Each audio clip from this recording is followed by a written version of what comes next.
One of the best things I did early on was I started working with small banks. And instead of going to big mortgage brokers, I went to a small bank locally in the town I was investing in, and I did a deal with them. So the big question is this: how do real estate investors who don't have a ton of free time, don't have access to off-market deals, and didn't start life on third base, how do we conservatively grow our real estate business to support our families, finally leave the corporate rat race, and build a legacy? That is the question, and this podcast will give you the answers. I'm Ed Matthews, and this is Real Estate Underground. Greetings and salutations, Real Estate Undergrounders. It is Ed Matthews with the Real Estate Underground. Thank you so much for making us a part of your day. I'm really excited because I discovered him when he was flipping houses in Wyoming and elsewhere. And now that company has grown into 3 companies plus. So with that, I'd love to welcome Casey Gregersen to the show. These days, we're talking about Bighorn Capital Fund, but we can also talk about Wile Homes and Gregersen Properties and anything else you want to talk about. Welcome, Casey. It's good to finally meet you. You bet, Ed. Pleasure, man. Appreciate the kind words. Yeah, of course. Yeah, I can't remember. I think I discovered you on LinkedIn. That's usually where I find folks to have conversations with and pick their brains. And every once in a while, they're kind enough to come on the show and have a conversation with me. So thank you for that. So for those folks who haven't discovered you, why don't you tell us a little bit about who you are and what you do? Yeah, absolutely. So just everybody, right? You got where you came from, where you're at now, where you're going, which I think everybody can relate to. I worked the W-2 job for a long time. So I started in 2012 for Shell as a petroleum engineer. So I grew up in Wyoming, and I still invest there today. So something you'll probably ask later, why Wyoming? Well, it's where I grew up. It's where I went to grad school. But I had a great opportunity to go to work in Houston for Shell Oil Company, as a petroleum engineer. I went to Shell and I worked there for 12 years. But I had a really unique gig, which was good and bad. It also led to my true purpose, but one of the best parts about that gig is I would go out to the field for 2 weeks and I'd work on a drilling rig, and I'd actually work nights or be the guy in charge, or I'd be like a field engineer driving around locations. But for 2 weeks, I'd be on a rig. Then for 2 weeks after that, I would be off, and I wouldn't even have to open a work computer or cell phone. I had 0 work responsibilities. So that's when I started buying houses. I was buying my first rental, doing my first house hack, started fixing and flipping, and eventually grew and scaled that company where just 3 years ago, almost 3 years, it'll be 3 years in October, I left my W-2 at Shell to go do this full time. And to leave an oil and gas job, you must be doing very well. So I'm curious about that journey from being the engineer to flipping houses. And while you were keeping your W-2, that had to be one heck of a juggling act. I know you had time off, but still, you've got family and other responsibilities as well. What's that one soft skill or habit that you learned in the oil field town that is now like your secret powers in the real estate world? Man, there's a lot of little ones, right? And there's lots of jabs I'll take in my old W-2 job and at Shell, right? Yeah. There was the one thing was there was so much red tape. It was like I was literally living 2 lives, right? I would work for Shell where it was very slow, methodical, so much red tape to just get a simple, basic decision,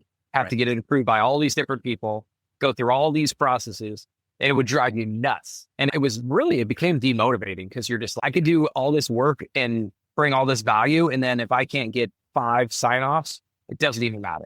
So it was frustrating for sure. But the positive was I learned a lot about building processes and building out SOBs and after action reviews, right? Like, I feel like that's a very common thing in today's entrepreneurial world, but 10 years ago, it wasn't. And ever since early days with Shell, after we finished drilling a well or whatever project we did, we got together, did an AR, and went back and reiterated our SOPs. So that was a really good thing that's helped me build processes. And for example, the way I put this into play was when I built out my property management team and operations was it was actually during COVID when everybody was locked down, had nothing to do. And we were actually it's crazy. Shell laid off 40% of my company that I was in at the time. They laid off 40% because if you remember, it's actually when oil went negative.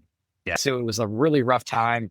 We were cutting 40%. So we were waiting and we didn't know if we had a job. So what I did is rather than just sit around and I don't know what everyone else did, maybe watch Netflix, I went and I was managing my rental properties at the time. So I was managing probably 10 to 15 units somewhere in Fort Worth, somewhere up in Wyoming, but I was in Houston. I read a book that some of you guys, maybe your listeners have read, and it's 4-Hour Work Week. So I read 4-Hour Work Week, and they talk about hiring virtual assistants. Yep. And that's when a light bulb goes off. I'm like, wait, if I can manage these properties from Houston, and I don't even live in Wyoming or in Dallas-Fort Worth where I have properties, like, why can I not train a VA? So that's what I did during COVID is I like buckled down, used some of those shell corporate America skills, wrote out everything on a Google Doc and recorded myself doing everything from getting a property, getting photos, creating the marketing, creating the Zillow post, the Facebook post, to tenant screening, everything. Literally wrote it all down. And then I hired a virtual assistant and I trained him. I'm like, all right, here's the SOPs, go follow them. And now they own the SOPs and they're the ones to translate, just in case you're not in corporate America out there. AR, after action report. It's the constant loop of, hey, we did something. Hey, we broke some stuff. Here's how we fix it. Here's what worked. And here's what we're going to do going forward, basically. And SOP is the standard operating procedure that comes out of typically an after action report, or at least it's the doc that gets refined. So if you've seen any of our videos or attended a training or anything like that, we talk about this all the time.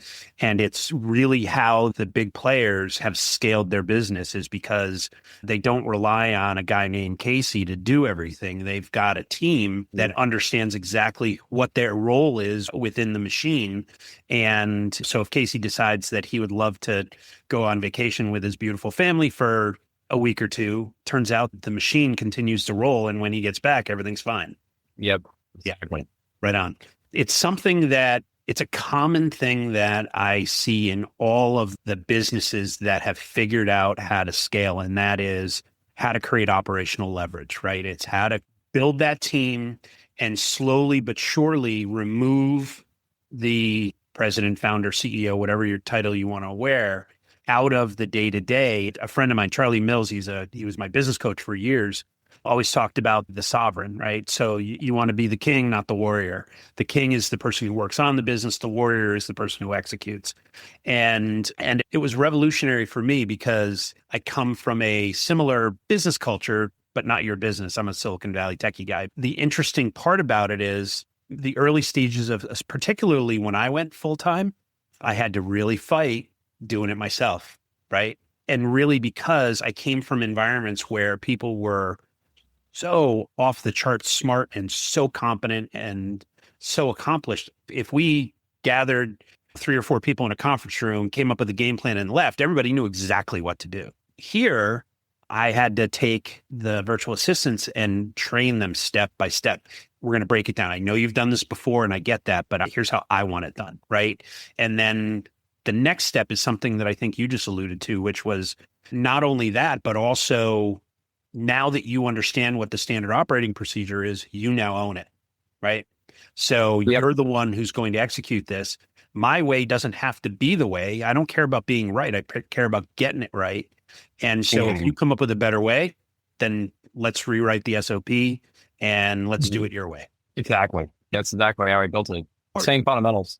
Part of this is that I'm literally writing a presentation for a group of folks that I'm mentoring in October, and I'm literally writing about standard operating procedures right now and why they're so important. So in terms of the business, we started off flipping houses. Obviously, that went extremely well. It sounds like you evolved that into a rental business, and now we're into private equity. Talk me through that maturation cycle. And it seems like you talk about going full-time 3 years ago, but that's not when you started the business, right? Let's talk about where you started and the journey to get to where you are today. Absolutely. Yeah. So I give you in a nutshell how I built the property management company. And as I mentioned, that'd have been like 2020 COVID, right?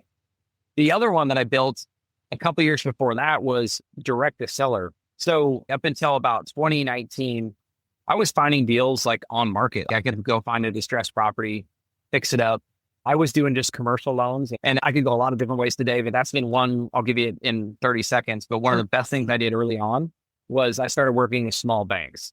And instead of going to big mortgage brokers, I went to a small bank locally in the town I was investing in, and I did a deal with them, or they got to know me. So I did a lot of deals like that where I'd buy it on the market, fix it up, rent it out, or buy it, fix it, and flip it, right? But I started building that. But then as the market started to heat up, I realized I was buying from wholesalers. Actually, this is how it started. So I'm buying from wholesalers in DFW, And I'm like, man, there's deals that I'm actually losing money on a flip, and those guys still made money on the front end, right? I'm like, how do I figure out how to do that? This group out of Midland, they were called the REI Game Changers at the time.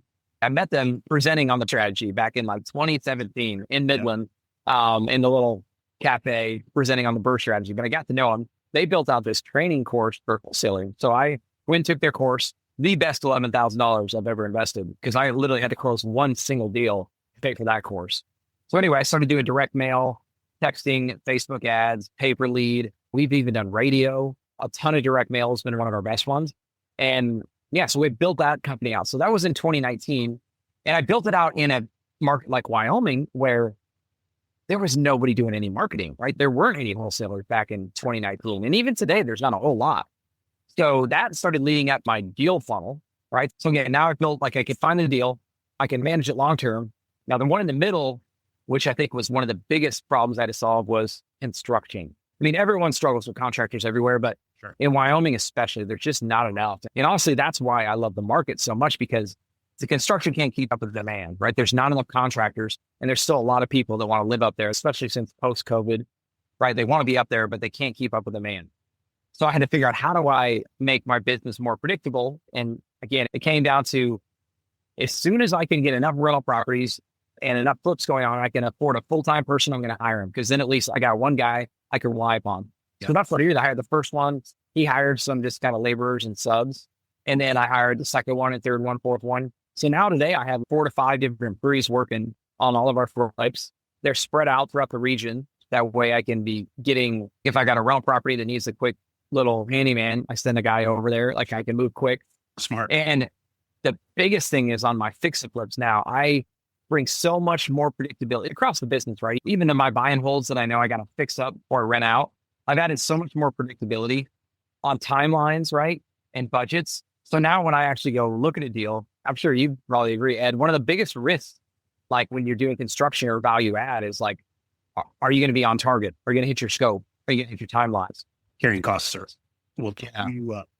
And it was continually like, when we were like doing after action reviews, we're looking back, we're like, this is where we're missing, because we were working with a GC, or we missed this or missed that, or we were over timeline. So anyway, it was one I iterated and fixed.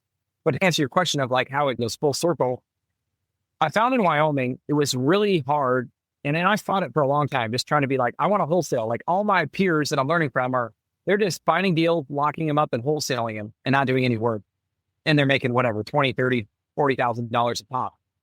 And in my market, it was just hard for me to find in cash buyers.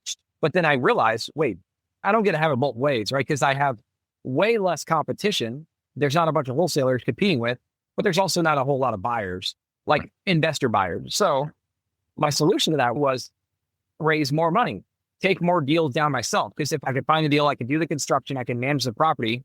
Now it just becomes, my solvable problem was, we need to raise enough capital to take down these deals. Because the retail market in our markets in Wyoming and Montana, there's still plenty of people buying. You just got to be the guy that fixes it up and gets it there. So that's where kind of Bighorn Capital Fund came into play. It's like, I got to have a way to scalably keep growing and deploy more money on deals, because it gets expensive, right? You've mentioned a couple of things along the way here that I want to unpack. One of them was predictability in terms of your construction. So tell me more about that. I think I have a preconceived notion of what you're talking about, but I'm going to make you explain it instead. Stay with us. We'll be right back. A motivated seller just filled out your web form. If you call back within 5 minutes, you're nearly 4 times more likely to get that seller appointment. But delay your follow-up by even just 10 minutes? Forget it. You're toast. Ella Vista Connect calls that lead back in 60 seconds, qualifies them, and schedules your meeting. Find out how much slow follow-up is costing you. Free calculator at ellavista.com/underground. So when a deal comes in my pipeline, my acquisitions team gets a deal and they're bringing it to me, and we're trying to figure out, okay, how much is this going to cost? What's the timeline? We now know that I'm talking to the guy that's going to do the work, and he's quoting it, and I know his schedule. I control his schedule. And that's probably the biggest thing I'm going to get at is I get a control schedule versus most fix and flippers, or even if it's your first one, you find a deal that on paper, it looks like you're buying it at the right price. Let's assume you got a good price, the rehab budget and you know the ARV, you're like, okay, this deal makes sense. But who's going to come do the work and when are they going to do the work? And you just talked about holding costs, right? Like I can time these things out and it just brings so much more predictability to my investors, right? And the guys I partner with, I'm like, hey, guys, when I say this is our timeline, this is our budget, I know we can actually hit it because it's not a third party I'm relying upon. Those guys, they got to make money. They got to appease, I don't know, 4 or 5, maybe 10 different clients. I just like the control and the predictability that they're in-house guys. It's just so valuable. Even if you just purely timeline, even if it's not cost, like, fortunately I get cost and timeline under control. Yeah. Some of the other things that we've also done, I've done both. I've done the captive contractor relationship where they're pretty much working for us, although they're separate. They're in a 1099, not a W-2. And we've also brought people on. And that, I'll tell you, that was a dream for the exact reason you just laid out. Because between balancing the flips and the rental properties, we could always keep them busy. And there was always an expert hand that we could throw at a problem and get it solved very quickly with somebody that we knew and trusted. The other things that we have done over the years is, having the same labor is huge, but also we use the same materials everywhere. Same cabinets, same flooring, same paint, all of that. And I'm curious, is that something that you do as well? We have not taken the time to completely, like we have same general paint and flooring, but our deals are so diverse, right? Every remodel and new construction is very tempting and exciting for me. And we want to do more of it for that exact reason. But our remodels are, they're so different. And even my guys, they finally think like me, right? Like it was so cool. Every year we have base camp and we bring all our teams together. This last year we were right outside Park City in Evansville, Wyoming. I had everybody there and it was cool hearing those guys talk about, they're like, if we got to fix and flip, and Home Depot's got this flooring that's on discount that they're removing, like they go get it. And I've just trained these guys. They budget everything and they know they get rewarded and they're just intrinsically rewarded. We've created a competition, right? We're being on budget, right? And being able to keep our costs down. So ultimately I give them really full autonomy. They'll work with an agent to make sure they don't go do something crazy and ridiculous or anything and sell, right? But I give them a lot of autonomy to go figure out like what is going to make sense. Because the other thing is sourcing, right? Wyoming, it's a lot harder to source materials. So it's like, we got to put together what's available and I give them the freedom. And so how far out are you in terms of ordering materials and things like that? Is it just in time or are you building inventory or how do you do that? We're eventually going to get to that point. So I did a 66 unit value add and we probably touched almost 30 to 40 of those units. So on that one, we were able to order a bunch of cabinets, order countertops, order appliances, order windows, right? Flooring. And we had enough space where we could do it. We're doing it now on a hotel conversion up in Wheatland, Wyoming, where I was just visiting a couple of weeks ago. And one of the units is all loaded up. When you can do it right, it does save them a lot of time. And but we work with Home Depot. They're probably a pretty good distributor to get us stuff. But the majority of the time, if it's a fix and flip, they go get what they need at Home Depot or whatever else, and they go. Yeah, it's interesting. I was just talking to a buddy of mine down in New Jersey who does this, and he was doing so many flips and converting so many apartments over the last 5-6 years. He ended up buying a kitchen cabinet distributorship. He's his own biggest customer. So but he's getting them at manufacturer direct prices. I was like, wow, that's really smart. But he's a lot bigger than me. So maybe I'll just buy from him instead, which is actually what he was trying to do. But that's tempting. It is, right? Because it actually, in terms of cash outlay, as long as you can commit to a specific amount of sales, which you have access to because you know what your sales were in terms of your material costs last year and the last 2-3 years, you know exactly what they were. And you know what your pipeline looks like. So you know what it's going to look like more or less in the future. All you have to do is commit to a certain level of purchases from the manufacturer and they'll approve you for distributorship. Wow. You just gave me a new project for one of my projects. All right. So let's move on to the lightning round here. And I'm always curious about folks that have reached a certain level of success. The mortgage is paid, the car payments are taken care of, the kids' college education is all lined up. Things are good, right? And nevertheless, you get out of bed on Monday morning and dive right back into the office. And so for me, that comes down to purpose. Because it's not money that's driving you anymore. It's something else. And I'm curious what that is in your life. Yeah, it's 2 parts, right? I still am driven by still having even more freedom. Like I'm still in the building phase and building out different companies. The latest thing, and I'll explain it with the latest thing I'm building, but I'm really excited for the day where I can do a lot more public speaking and help more people, which I guess that's the purpose. And I'll explain a little bit more. Back to that COVID scenario I told you about where I was at home, 40% of our team was getting laid off. I'll never forget the conversations I was having with my colleagues there about like, oh man, what's going to happen if they call my number? What am I going to do? Obviously, no one's hiring right now, or not. There's not many jobs right now in oil and gas. What are we going to do? And they weren't building this off ramp to go right into real estate. They had given everything. They just had their 401k and maybe their severance, and they were going to have to figure it out. So I just realized at that time that while it was really fun building out these companies, building out my direct to seller company, building out construction, building out property management, what I found was those conversations. And now since then, like anytime, like right now, I'll give you an example. Last night, I went and did a presentation here in North Houston, and I was presenting on the Revive method. And if anybody's interested later, I'll share a link. It's the way we structure our fix and flips, and we're able to de-risk almost every fix and flip because we partner with the seller, right? But anyway, I'm giving the presentation and I'm sharing my story, and there's several other oil and gas folks in there that are still working 12-hour shifts like I am. They're still in the grind, and like being able to connect with them afterward. So my next workshop is in October. It's in Houston. And I'm like, come to the workshop, because what I built this workshop around was helping families achieve financial freedom. So they're like my perfect avatar of folks that are still working their W-2. They're doing well, right? But they want something more. But a lot of times they don't have time. And I had to get older and more mature and realize, and more self-awareness to realize not everybody's like me on their off days. They want to maybe chill out and go to the lake. Some guys want to throw a hook in the water. That's right. Exactly. They're not all built like me, but I still want to be able to help those folks to where they could they're still doing really well, and they still have an opportunity if they just knew how. And I'm telling you, like, I'm lighting up right now just thinking about the first workshop, because there were so many like things we covered. Like, first off, we helped them like set, what is your 10-year vision? Let's actually get together, get it right on the right people, take some time and think about that vision. Where are you going? That was the first core thing we did. And the second thing was, now how do we start to get there? What do we do over the next 90 days?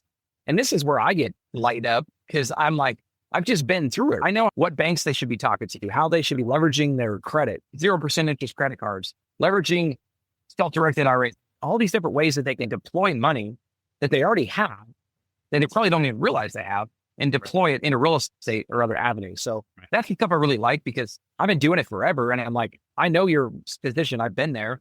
Let me help you start to create financial freedom. I want people to be able to make the decision I made. I finally, after 12 years or whatever, decided I was going to choose family over my work. Right. And I want everyone, even if now's not the right time, I'm not at all a proponent about everyone burn the ships, quit your W-2. I just want you to be able to have that choice. Right on. Yeah. It's the whole concept of time freedom. You don't realize how amazing and important it is. I have kids, you have kids, but even a spouse or a life partner or whatever. My grandfather said it best. And that was, you only get 18 summers with them. I was like, oh yeah. You're right. And I'm at the end of that cycle where my youngest is starting her senior year of high school on Tuesday. So she's gone. And the older one is graduating from college in 4 months. So she's gone. And so now my wife and I are looking at each other. Okay, we still like each other. So that's cool. But yeah, now what? Having that time freedom to be able to go to that parent-teacher conference or the soccer game or go on vacation and not have to sweat or even ask a boss, hey, I'm going to take 10 days off and we're going to go to Hawaii. Is that okay? There is no, is that okay? That conversation's happening at your dinner table, not in a conference room, right? That's right. So, and that is probably the most valuable thing that I got out of this whole experience. And sounds like you're similar, is that time freedom is just immeasurably valuable. Oh yeah, exactly. So if I can wake up every morning helping more people feel that same feeling, because a lot of people don't even know what it feels like. Yeah. They think in future state, when I'm 65, this is going to be awesome. No, you can do it when you're 40 if you want. Yeah. You can only affect today and tomorrow. So I'm also curious about the mentors that you've had in your life. You mentioned the wholesaling training that you got, but I'm sure there have been other really important people in your life that have guided you along the way or kicked you in the pants when you needed it. I'm curious, what's the best advice you ever got and who gave it to you? And I'll give you a unique one. It was in a tough time where we were I was doing a bunch of fix and flips, and we were using hard money and we were combining with private money, and it was going really well. But all of a sudden we hit some bumps in the road and properties wouldn't sell. I literally had to call my hard money lenders, and I had two of them. One of them was like a shark, and they were absolutely terrible through us. But one was really good to me, and he's the one I want to share. He gave me good advice. He goes, Casey, because I called him up. I'm like, John, his name's John. I'm like, John, we're in trouble. I can't get these properties sold, and we got to get the properties moved, and I need some flexibility on our payments. He goes, all right, Casey, that sucks. I'm sorry. I wish I could say I haven't, but I've been there. And he's like, all you can do now is drop price. You need all those properties on the market. You need to drop them 10,000 every week until you get it sold, and just keep dropping. So that's what we did. We dropped them. After 3 or 4 weeks, it finally sold. And to this day, I've just learned that, like, whenever I go and I list the flip, and it's actually why, back to that revive method, the revive method is a strategy I do now to fix and flip properties. And it's, again, I could share a video maybe in the notes of more about it. But I was thinking about that the other day when I was doing this property, where I'm partnering with the seller to where now the house isn't selling. And I'll tell you, as a fix flipper, and those of you guys who've done it, the worst feeling ever is when you've got a property that you just finished flipping, right? You've got through all the contractor stuff and fixed it up. It's on the market and you're all excited. And guess what? You don't get any offers 1 week. Next week, no offers. Yep. Now all your showings start going away and you're just sitting there stagnant. You're like, oh my gosh. Oh, I got to go back to John's advice. I just got to drop 10,000. Keep dropping. But the revive method helps me, if we can drop price because we're doing a profit share with a seller, and we could still make our money. Yeah. So anyway, that's the advice I always think about, is that guy could have been like the other lenders and been like, I'm foreclosing on you tomorrow, and been really difficult. But I underwrote this deal correctly. I'm still going to make money. So Casey, drop this house until you can sell it, and then you got paid back. Yep. Good advice.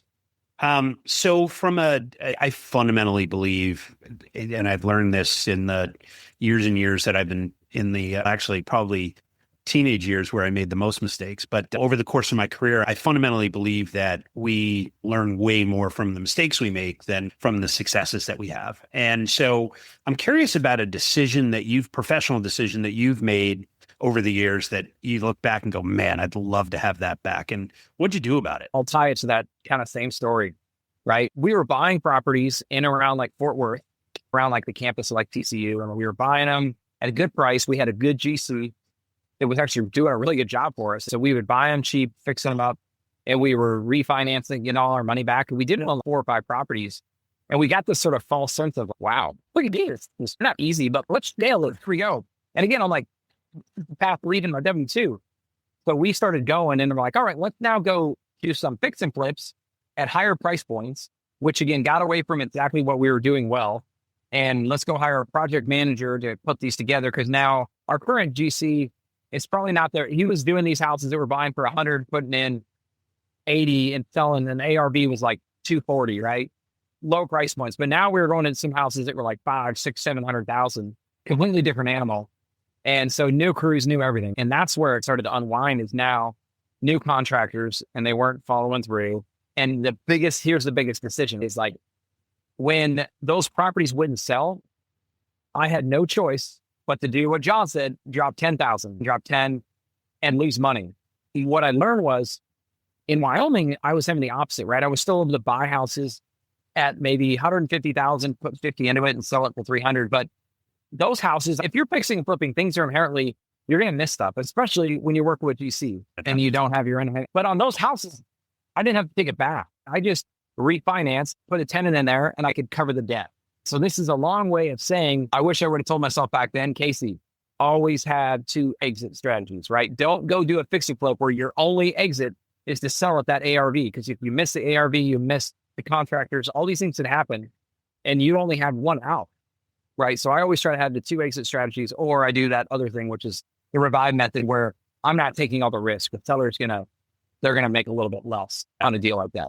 Every single one has a curveball. Every single one.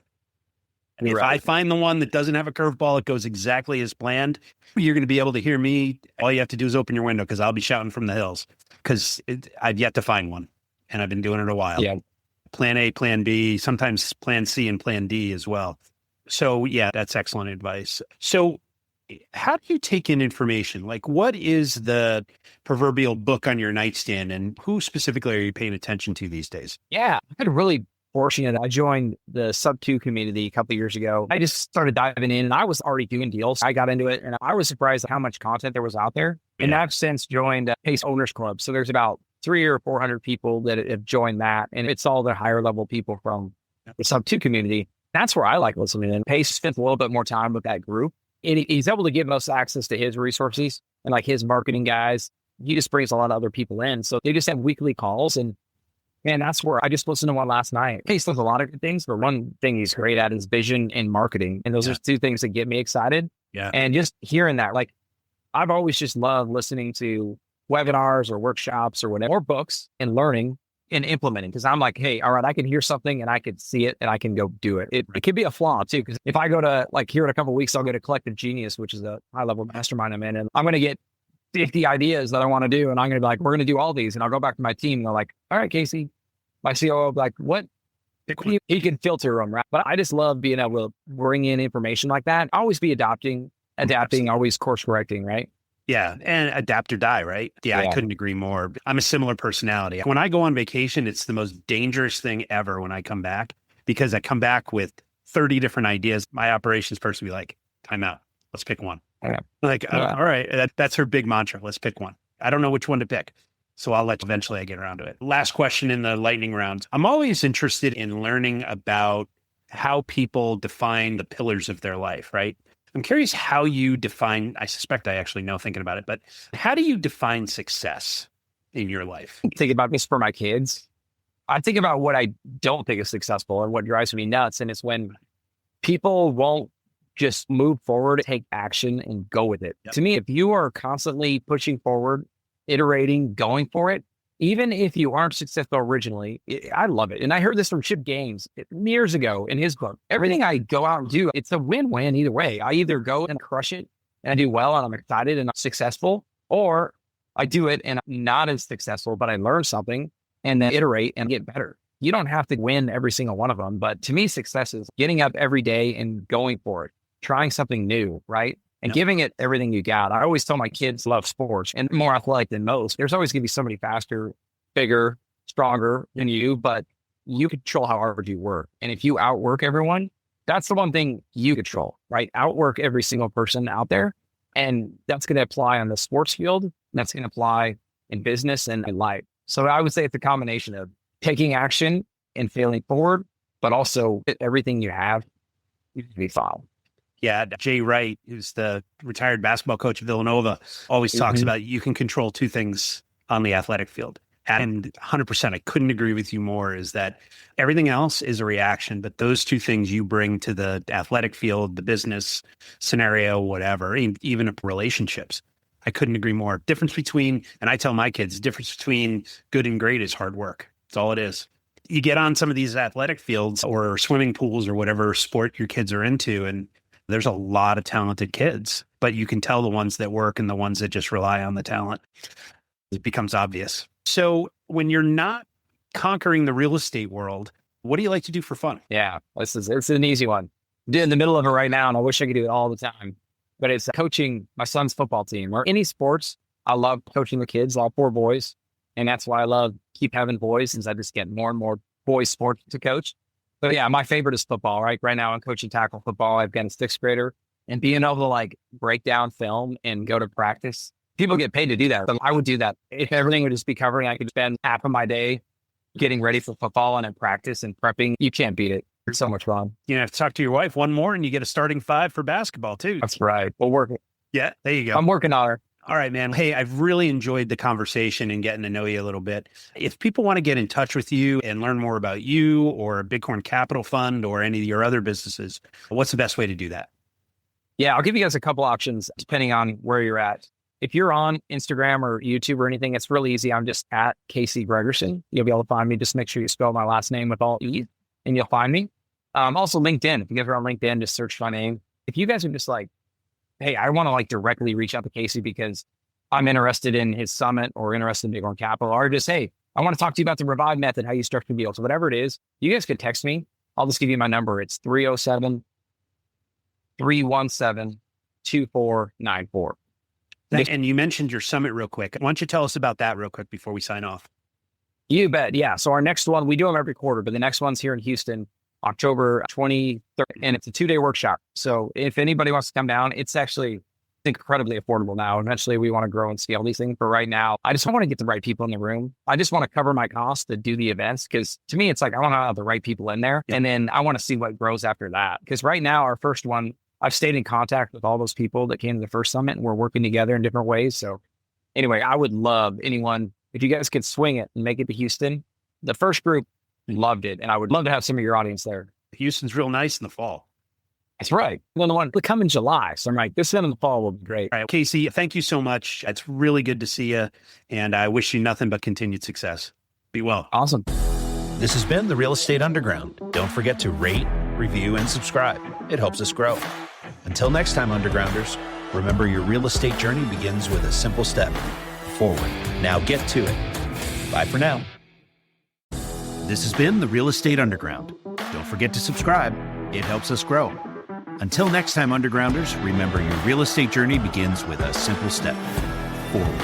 Now get to it. Bye for now.